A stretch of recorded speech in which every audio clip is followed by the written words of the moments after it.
I want a good boys, Bill Chris on the internet one day. A Chris said to Neil, let's make a podcast, boy. Come on now, what do you say? Well, what will this podcast be about? Said Neil with a tear in his eye. We got stories that people tell each other from Louisiana Pie to the city of Mumbai.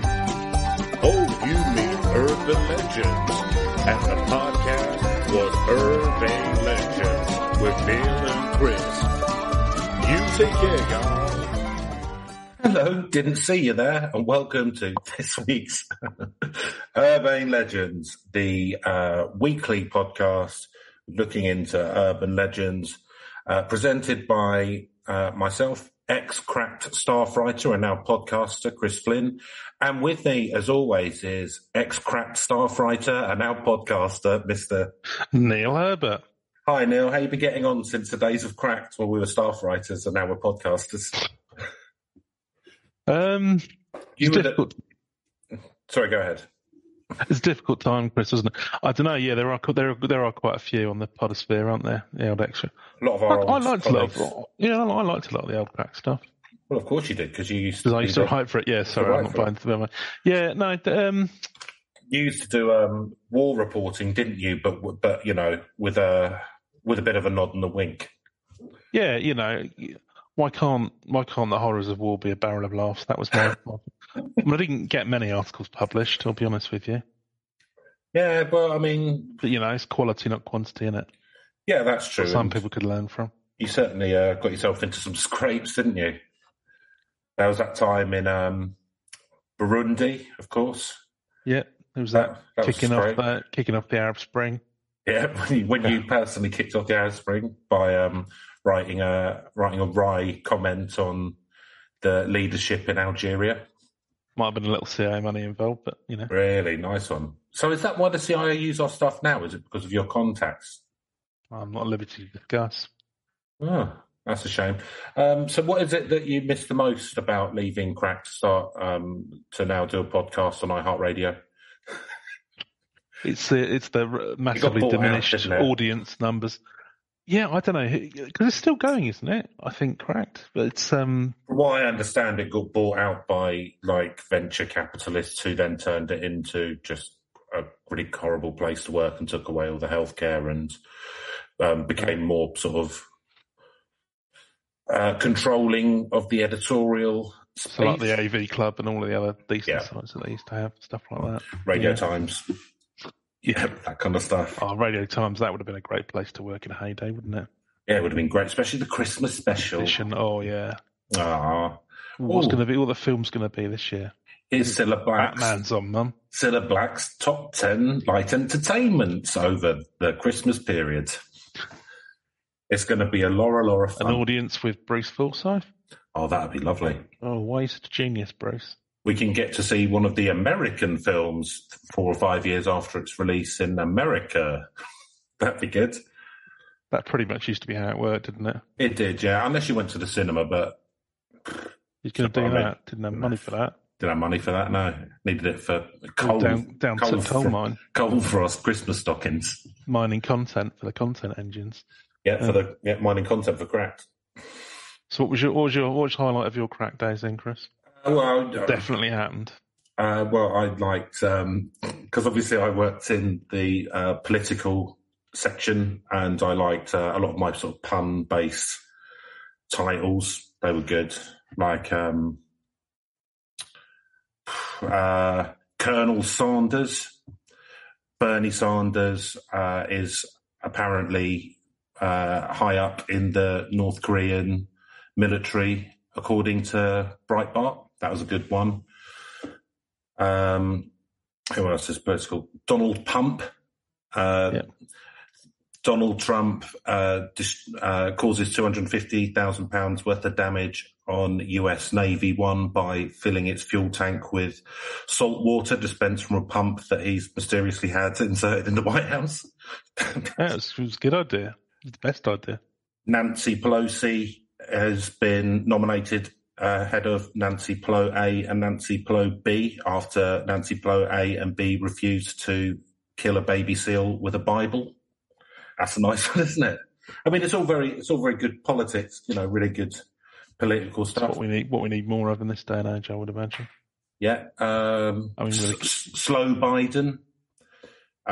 In recent presidential debate, Joe Biden sets a record for only saying 12 words per minute. So it's mostly just finding a rhyming word to replace a name or something like that, really. Taking it from the British tabloids, I'll be honest. Yeah, it's quite Sun-influenced. But it was pretty new stuff over there. So it's no up yours to laws, I'll be honest with you, but, Yeah, but, I mean, it kept me in... that's true. Kept me in article production for a good few years. Did you not get put off by all the vitriol below the line? No. Commentary out were quite brutal with your stuff, weren't they? A lot of misspelt rage. I will be honest with you, Neil. I don't look at reviews or comments, whether they be good or bad. I type it up, like with this podcast. I say some stuff, edit it, we put it out, and then I forget about it. What is a cucktard, Riss? That's what I want to know. Well, me apparently, but I don't know. I don't know beyond that. So who knows? I mean, I must assume by that it means, massive alpha ladies man. Is that not what it means? That's obviously what I am now. I would imagine so. So anyway, let's not dwell on the past. No, any more than we normally do. No, it's a shame. I mean, this is basically sort of a call out, a Cupid's arrow to try and get on behind the bastards, isn't it? This whole bit that we're doing. I mean, I've thought that was where you were probably coming from. Yeah. I think we'd be great on it, apart from the fact that we constantly talk over him.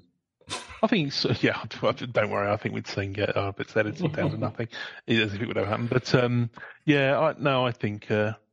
I think that you look back on what's happened to all of those kind of like websites and sort of some of the decent stuff, and I think it's it was worth the trade to just make sure there's more money coming into Facebook and Google. Yeah, that's exactly what happened, wasn't it? Actually, they were saying that from doing writing content, because Facebook changed its algorithm to promote videos rather than articles, then the new bosses at Cracks said, right, we need you to bang out a load of videos now instead of doing articles. And or just hate speech. That sells quite well. More hate speech. Not enough. There wasn't enough swastikas in your latest article about Great British Bake Off. Yeah. So, Neil, speaking of swastikas, what are we talking about today? Well, it's nothing to do with that. It's we're going to go to Thailand. Well, you say it's nothing to do with that, but isn't Thailand where they've got Hitler fried chicken? There is a Hitler fried chicken, I believe, in Thailand. And maybe not. They just said cultural sensitivities of. They just said it's a powerful image, and you can't disagree with that. Who was it who came up with all the Nazi stuff? Hugo Boss or something? Oh, I think he was involved with creating the uniforms. Gorgeous lines, slimming. Yeah, I don't know in terms of all of the. I think Goebbels was quite involved with a lot of the iconography, wasn't he? But yeah, I'm not really sure because of course they. I believe it was originally a Hindu symbol. It is. They turned it back the to wheel front. around. Yeah, it's just a wheel of life. Yeah. Is that what you say when you're posting it in your cracked articles? Well, that's why mine get more views on Facebook. Well, yeah, that's what I was going to say. No, so I'm going to pronounce this wrong, so I apologise to our Thai friends, but Mae Nak Phra Khanong.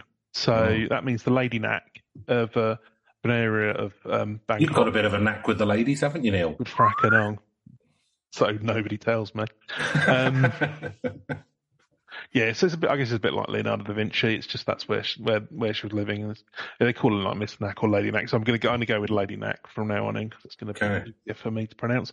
But she's a very well-known Thai female ghost. Okay.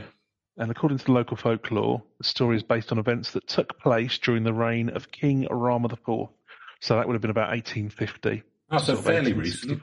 Yeah, so it's not too long ago. 150 or 170 odd years ago. So there's a shrine dedicated to Nak at Wat Mahavat. And in 1997, the shrine was relocated to another nearby within Swan Lying district of modern Bangkok. Why was that? Did they need to build a tower there? Yeah, I'm not really. Yeah, I'm not sure actually. Didn't get into the the ins and outs of temple movements, but It's quite a big shrine, though. It's quite. So you've got pictures of, there's a lot of offerings from various people. We'll get into why that is. Well, they like a ghost in Thailand. I mean, for future episodes, I've kind of looked up some Thai ghost stuff, and some of the ghosts are pretty hilarious. Yeah, I've seen that there's some sort of good Malaysian ghosts as well. I hadn't realised that. Yeah, it's quite a big piece in the sort of Buddhist canon about the idea when you go to the afterlife, you can become a ghost before you become reincarnated. Oh, really? Which I wasn't aware of. Yeah. Best of both worlds. You go to a kind of what do you call it? Yeah. So, well, not exactly, but you know what I mean. A limbo, I think. Waiting room. Yeah. Celestial waiting. Celestial waiting room, but before you're going to get reborn, or possibly, well, I suppose if you're going to attain nirvana, you wouldn't go there. You would just disappear or something. I don't know how that works. What would you like to be reincarnated as, Neil? More successful person. More successful person. Yeah. Oh. Nice. I'm not overly ambitious, Chris. Just maybe like a podcast with twice our numbers. Well, that's very unambitious, really. Yeah, it is, isn't it? Yeah. Step at a time. Yeah. You got millions of years to get this right. I don't think the human race does have millions of years. No, I don't think you probably have we? Nah. Give it maybe 50. Yeah. There you go. So we've got a couple of sources. So there's good old wiki, and there's Thailand Foundation webpage as well, talking about the Thailand's most famous ghost love story. The Thailand Foundation sounds like sort of a dodgy thing set up by a billionaire. Yeah, I don't know. Apparently, it's connecting people through goodwill and friendship. Straight into their Swiss bank accounts. Do you know what? Yeah, I don't know. I don't know the Thailand Foundation. Can't comment on it because I'm coming from a place of pure ignorance. I'm speculating. I'm not making any accusations. Fair enough. So this is among one of the best-known ghost stories in Thailand, a tale repeatedly told through various media. The legend strikes a chord with people due to its universal theme of love and heartbreak. And there have been like 20-odd movies made since the 50s on this, actually. Wow. So they're all in Thailand. Obviously, there's a big, huge sort of legend in Thailand, and apparently it's quite big in sort of comics and things like that as well. So it's quite a cult figure in terms of, they tend to. I suppose I kind of like it's almost akin to, I suppose, if I can, mix up Catholicism with Buddhism a little bit. It's a bit like it might as well. Eh? Well, we had syncretic religions before. I think there was like in Cambodia, wasn't there? Three, some composite religion, or in Vietnam or something. Yeah, well, voodoo. But it's a bit like kind of like saints or something like that, or you get shrines or some patron saint or something or another. So kind of like. It's believed to date to around kind of like 1850. Recent saint. Yeah. So according to the fable, Nak's husband, who was called Mac, that's good. Mac, yeah. Yeah, that'd be good for one of your headlines, wouldn't it? Short for Mackenzie. Yeah, assume so. He got conscripted and went off to war while she was still pregnant. Oh no, nightmare. And he goes and gets himself injured as well, doesn't he? Oh, idiot. So, and then even worse... So he wasn't even a good soldier. He might have been heroically kind of like carrying the flag into battle or something, mightn't he? Like War and Peace. I don't think they make the good soldiers carry the flags into battle, do they? They're not the standard bearers. You're not putting your best man doing that. It's probably some kid normally, I would have thought. Yeah. I don't know. Although I think, wasn't there a whole thing where, I don't know, there is... Like if it drops, someone else would have to pick it up, wouldn't they? It's very important, isn't it? You're thinking of the game Capture the Flag. No, I'm sure. But there's a famous bit in War and Peace where Napoleon spots this Russian chap carrying the flag heroically. And he's like, "Yeah, you're all right. You're all right, mate. Tell you what, you Russians, you're all right. Indomitable spirit and all that." Anyway, I don't really care about flags. Do you? No, well, it strikes. Well, I mean, I'll be honest with you, and this is human life over flag. I would say. I would agree. I suspect that it wasn't that way in terms of, I think, if you were sort of like romanticising Wellington or Napoleon or something like that, you probably like actually, flag over, would be much more important that the flag gets waved around, or just like a picture of me or something. Yeah, I mean, it's important to have a certain level of pageantry in the act of killing other humans, I find. Absolutely, yeah. I think no way have you kind of got a bit mixed up there. Dreadfully uncivilized otherwise.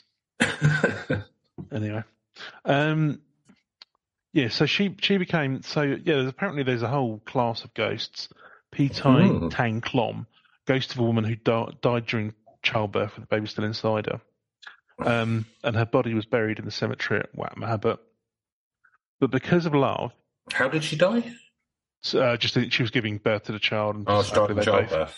They both, her and the child, sadly, both died as she was... Was the injured soldier back at that point? No. Here's where it takes a twist. Okay. He was the baby. Yeah, it turns out he's time travelling, and he was both the father and the son. Oh, nice. Back to the Future style. Yeah, that's probably the latest plot. In my fan fiction rewrite. Oh, yeah. But because of love, her spirit was still bound to her former life, and she reappeared in human form to carry on the daily chores at home. Every day she lingered on, waiting for her husband's return. The terrified villagers invited monks and exorcists to banish her, but none were able to succeed. Gutted. So he's been treated for the wounds that he sustained at war. Mm-hmm. Comes back home. It's greeted by his loving wife. Now got a kid. And, so he's living happily ever after with his wife and child. Or so he thought. Oh, right. So, ghost wife, ghost house child. On the river. Yeah. He's got it all going on. But it wasn't long before the villagers revealed the truth to Mac. Nak and her child were in fact dead. Mac was furious and dismissed the warnings as rumours. That's going to be a difficult conversation, isn't it? You know what? You're in a relationship with a ghost. You're raising a ghost baby.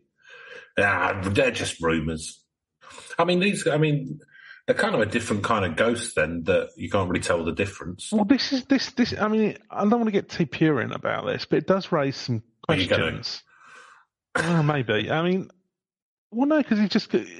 We'll find out in a minute how he finds out that it's true. But yeah, I mean, we don't have a real sort of notion of the passing of time here, but you've got to assume he's been back at least days. Do you know what I mean, rather than hours? So. I mean, he'll have touched her. So she seems to be sort of corporeal. Yeah. Do you know what I mean? So it's interesting, and she's able to. So who knows? It's it's just quite interesting. Apparently, this type of ghost can actually take on corporeal. So that's not bad, is it? Is that a ghost or a zombie? I mean, well, And it's not a zombie because it wouldn't be the original body, presumably. No, you'd think so. It's just kind of like a hologram that can manifest. A soligram or something. Yeah, don't know what you'd call it. Like Rimmer from Red Dwarf became in one of those later series, didn't they? See, this would be better, when they've got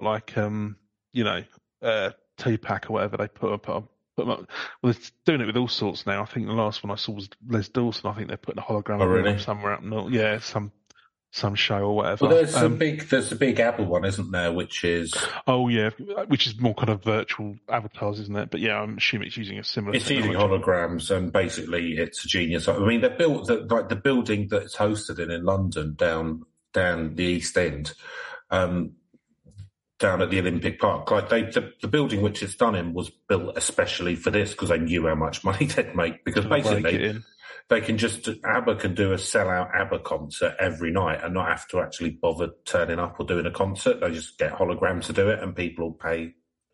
I mean, it's probably the future, isn't it? Or partially because someone could do a concert in whatever, the Hollywood Bowl or some, that's the only thing I can think of. And then it's filmed and then hologrammed to Paris, London, Bangkok, wherever, all over the world. And then you can suddenly have a few million people paying 50 quid a ticket for one concert rather than 20, 30,000. I feel like though you just want to get some really good kind of session musicians who can just copy their styles and then just get something interesting I don't know, have Jimi Hendrix jamming with the Stones or something. Phil Collins, equally good apparently. Yeah. I mean, that wouldn't be my first choice, but yeah, but you know what I mean. Just like why don't we mix and match a little bit? Yeah, that'd be good. Chaz and Dave with I don't know, Bark. Got a good woodcut somewhere. We can do a hologram of that. Yeah, it's fine. I mean, who's going to know? Who's going to know? Exactly. No one knows. Ronald Reagan and Biggie Smalls. That'd be good. Yeah. Good crossover. Rapping Ronnie Reagan. It's a pair and his time has come, definitely. It's interesting, isn't it? Because for some musicians, you must get to kind of there must be a tipping point where you're kind of worth more dead than alive. Do you know what I mean? Because yeah, I mean, I know there's a musician who I really like called Anderson .Paak, and he has a tattoo on his chest saying, "Anything, do not release anything that I didn't release. These were demos or just practice or whatever, and I don't want any of it released ever." And he's had a tattoo on him in case they print him when he's dead. Right. Well, I suppose, because presumably he'll have that in his, in his legal instructions as well. Because I assume if you've, it's a tricky one, isn't it? Because it's, but he's been explicit, as you say, and it's where people try and turn out old demos and just a load of stuff that he didn't want released. Yeah, I think that's a bit. Yeah, I mean, I guess it depends on if you care about legacy and that kind of stuff. Yeah. I'm not sure that I do because I'll be dead. But if you've got like a big body of work that you don't want, I mean, because actually she was still alive, but what was that lady who wrote, oh God, what was it called? It's not Catcher in the Rye. To Catch a Mockingbird or something, is it? To Kill a Mockingbird. I can't remember. I've never actually read it, but I think she was kind of like, I think she may have passed now, but they released like one of her early novels. There was a lot of controversy about whether or not she really wanted it released, because I think she was kind of like quite elderly and not necessarily in her full, Yeah. What about you, Neil? Are you happy with having all of your stuff released? Yeah, let it all. Web history, search history. Yes, yeah. Let all go. Yeah, bother me. What you did, isn't it? Yeah. Oh, nobody's gonna. Let's be honest. Nobody's gonna care when when you die. Yeah. I'm not gonna be leaving it particularly. You don't know. Well, there'll be hundreds of hours of podcasts, Chris, if anyone really cares that much to listen to. Yeah, what I'm going to do is I'm going to feed all of your bits of the podcast into an AI, and I'm just going to continue it, presuming that I die after you. I'm just going to continue it with an AI version of you. It's not going to be difficult, is it? But what I might just feed in all of my stuff into an AI and just do a podcast of just AI do it next version. week, and then just they just knock it on the head. Get it sorted out sooner rather than later. See if it does any better. Yeah. Can't do any worse, surely. Hey, come on, man. Hey, be less meandering, kind of like segues. Less meandering sort of. So let's go back to our Thai ghost. Yeah. So he's furious. The names have tried to have an awkward conversation with him. He's not having any of it. This is Jeff. Yeah, can you come here for a minute? What is it? Look, this is really awkward. Hi, Mary. Hiya. Look, she actually died about 2 months ago. Yeah. What? She's over there. No, she died. I think that might be a ghost.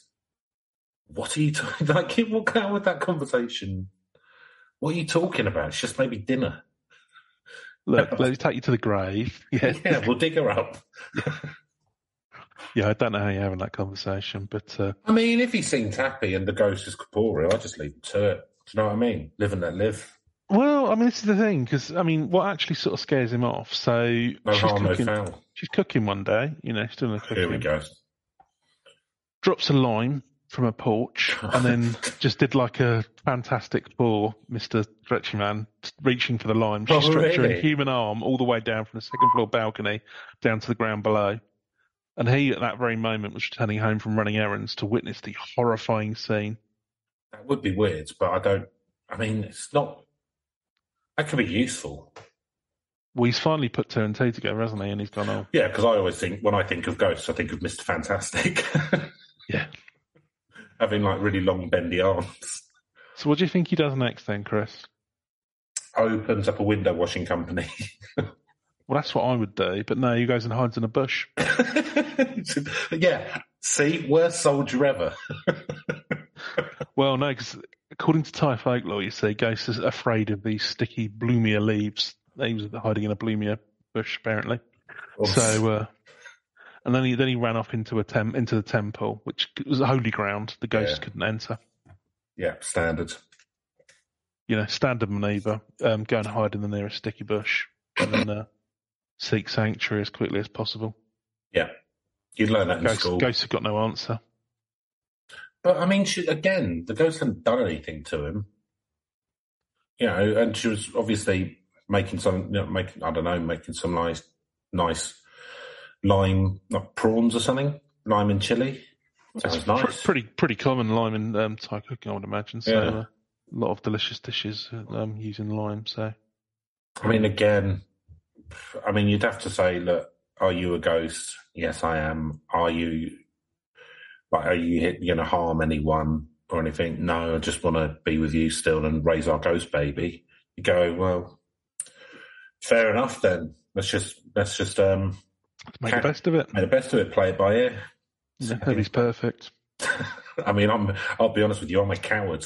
Yeah. I can't go back to the army now. Maybe you could use some of your ghost stretching to do some window washing or something. We'll get him in doing the cooking and send her out to the battlefield. Yeah.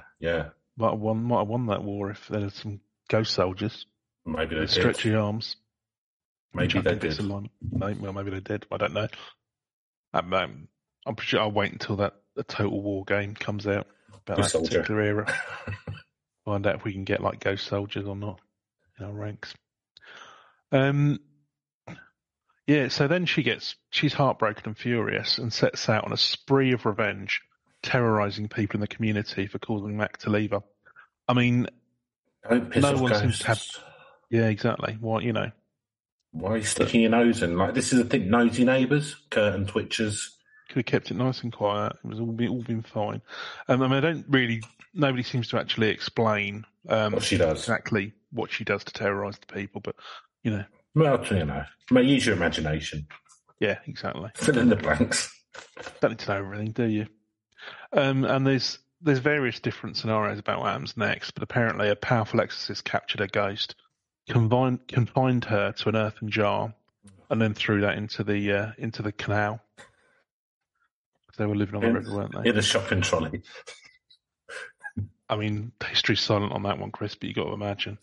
That's what canals are for, isn't it? Disposing of shopping trolleys. Oh yeah, absolutely. Old bikes. Yeah. Just throw them in there. Mm-hmm. Don't want them anymore. Not going to take them to the tip or anything. You can't probably go. Enemies, or the bodies of enemies, and ghosts in jars. Earthenware jars of ghosts. Yeah. That's what. Like Camden.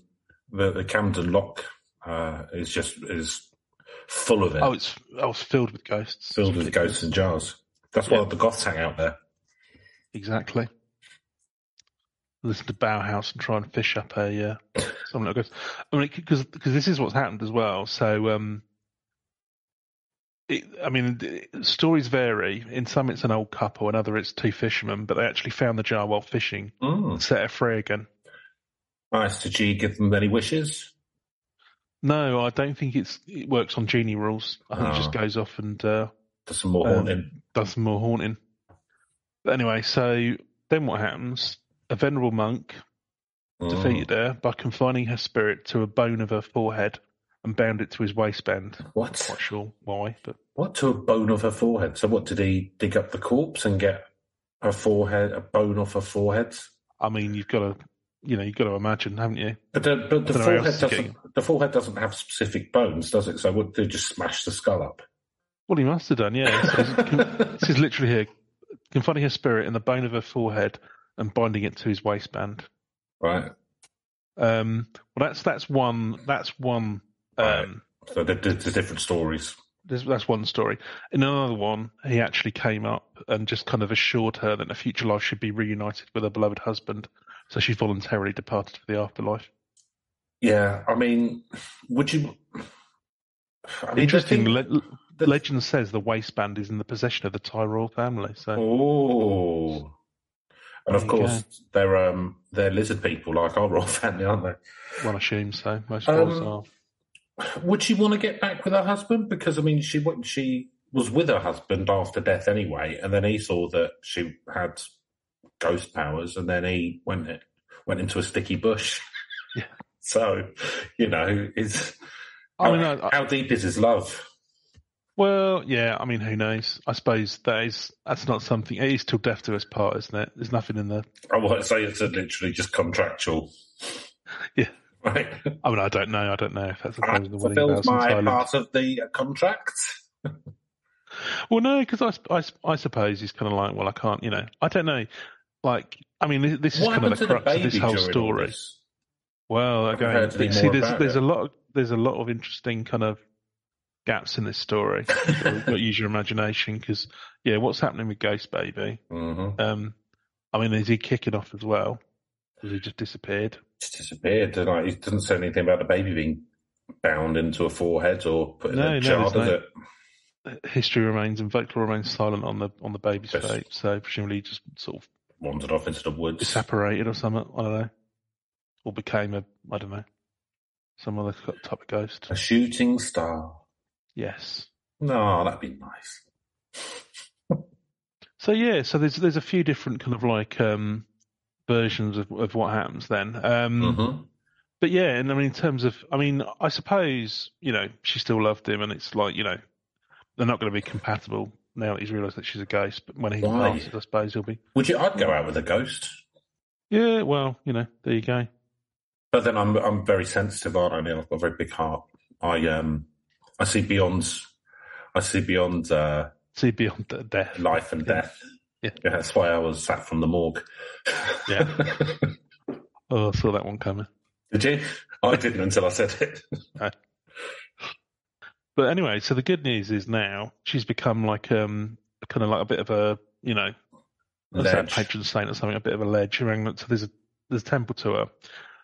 So apparently she's particularly popular among those hoping not to be picked for military service in the Lucky Draw style subscription. Okay, now. So that's interesting. But yeah, there's a lot of people come to her shrine to pay their respect and seek her favours. That sounds like a nightmare, doesn't it? Like there being a lottery-style conscription thing. That sounds like something out of 1984 or something. I mean, that's the worst kind of lottery, isn't it? Yeah, you're going to war.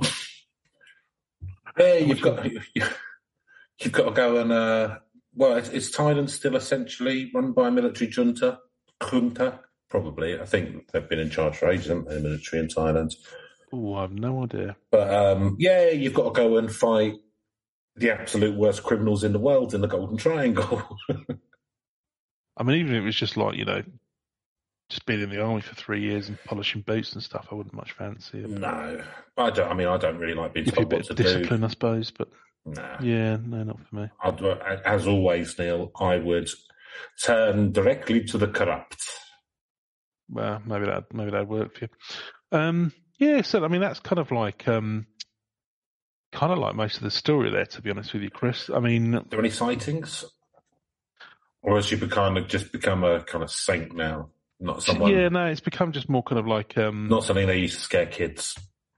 No, they don't really sort of do that. I mean, allegedly there was a lot of her wreaking her revenge on the town, but it doesn't really get into too much about what happened there. No. So it's mostly just now become kind of like a bit of folklore. And do you reckon Do you reckon it's been hushed up because now she's quite popular with future military people? Well, with all of this money coming in through the shrine, I think you can afford to pay off a few. They actually let you. They're just like, oh, she just wreaked a bit of havoc. Yeah, no, don't worry about it. Don't worry about the details. Does it once a year on the anniversary of her death. It's absolutely horrific. A few dead villagers just gonna, just flayed alive. That's the price of doing business, isn't it? But yeah, so she's still apparently very popular around Thailand. As I say, there've been over 20 odd films. Including a computer animated film, and she's very common in Thai comic books and animated cartoons. Yeah. That's what I thought. I mean, what's made her so popular? Is it the long arms? I mean, yeah, well, I mean, it was all prior to Fantastic Four, wasn't it?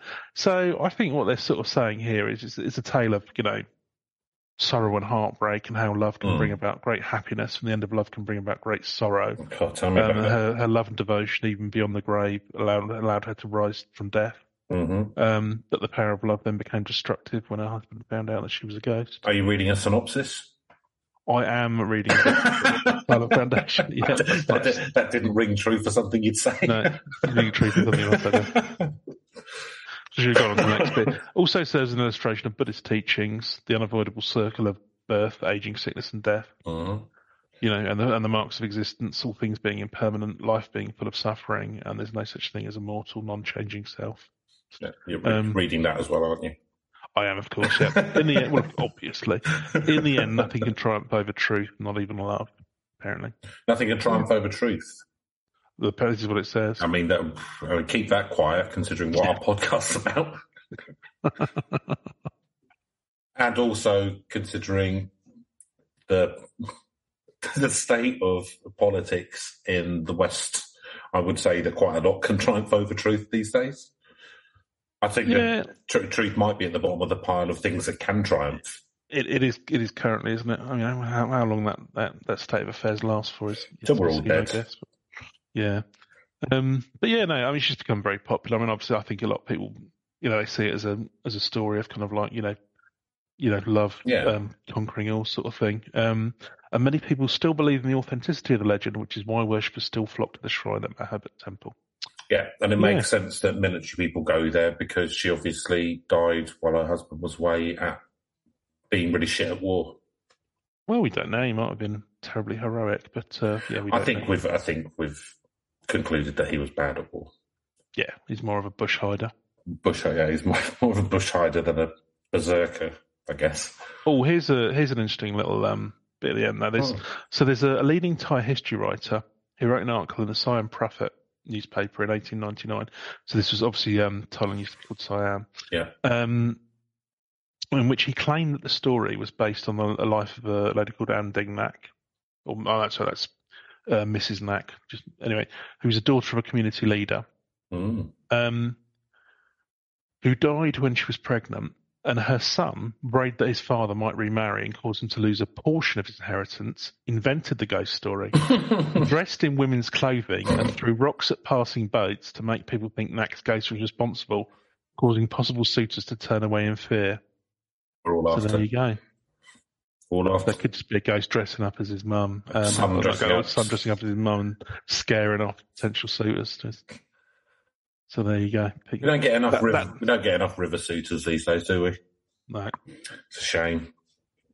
Used to be the highway of the water, didn't it? Okay then, Neil. What do you want to do? Do you want to go through our scoring system? Yeah, it's quite a short and sweet one, but I think it's a nice little tale. Lovely little tale. So, Neil, spookiness. Tell me, is this going to keep you up at night for the wrong reasons? Yeah, it's a tricky one, this, because I suppose, coming back from war and then finding out that your wife has died in childbirth, that would be sort of heartbreaking, but then kind of like realising that you've been living with a ghost for a period of time. Ghosts? Kind of spooky, but then it seems to even itself out in the end, because, obviously it's become more of a kind of enduring thing where people are sort of, treating her as a sort of, symbol of enduring love and all of this sort of thing. And a way to get out of the army. Yeah, that as well. Yeah, I think it is. It's a little bit spooky. I think coming back and finding out that somebody you've been in a relationship with actually was a ghost version.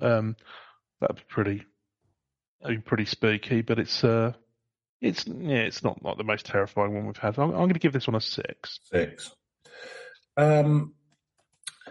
Yeah. So I guess the spooky thing is how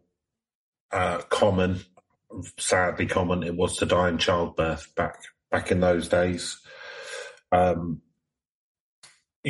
terrible. And that's why, they've got, the average age of people is so much lower back then. It's not because people didn't live to a decent age, it's just because so many kids died and stuff. But beyond that, I don't know. I don't find it. if he'd been man enough to just get on with it and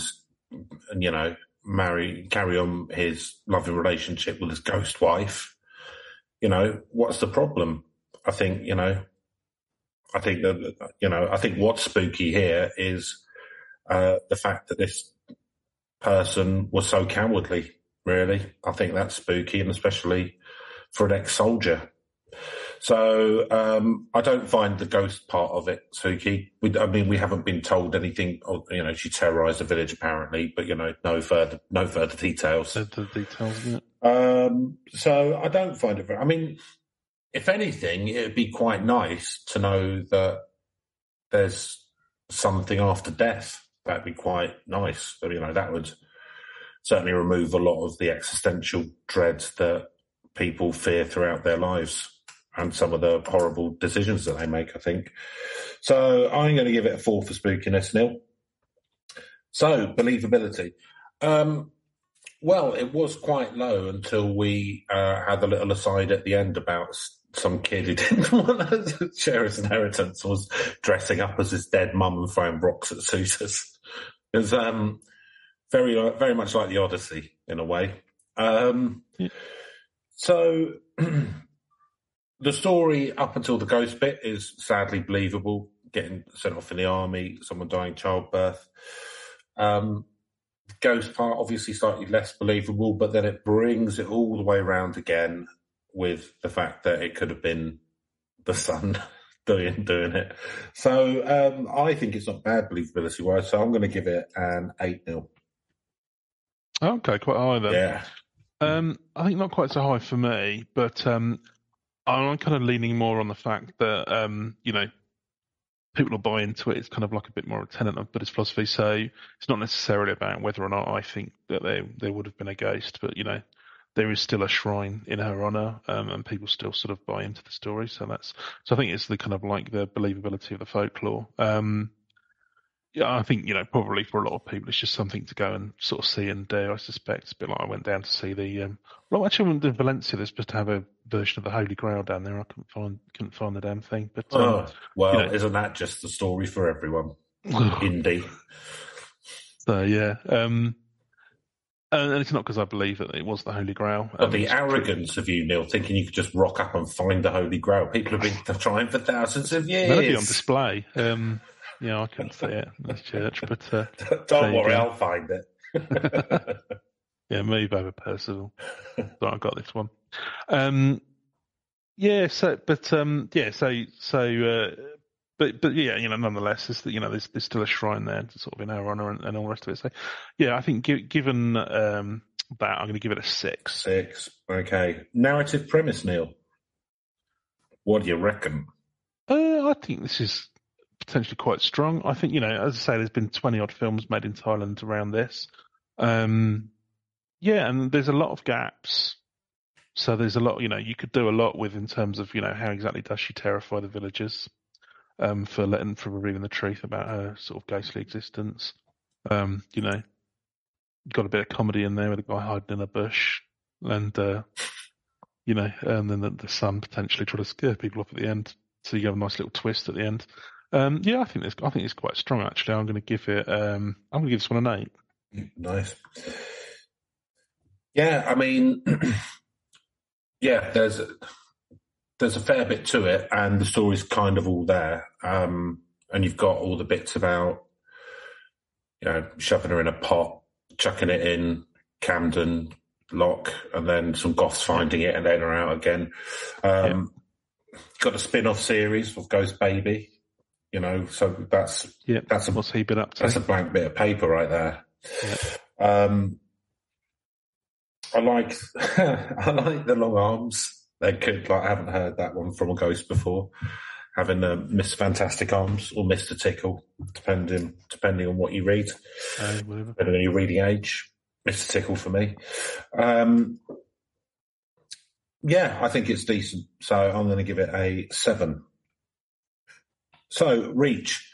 I haven't heard of it, but it sounds like it's very popular in Thailand, and Thailand's a big country with lots of people in it, and there's quite a lot of cross-pollination with different countries in Southeast Asia, so it may be known in Vietnam or Laos or what have you.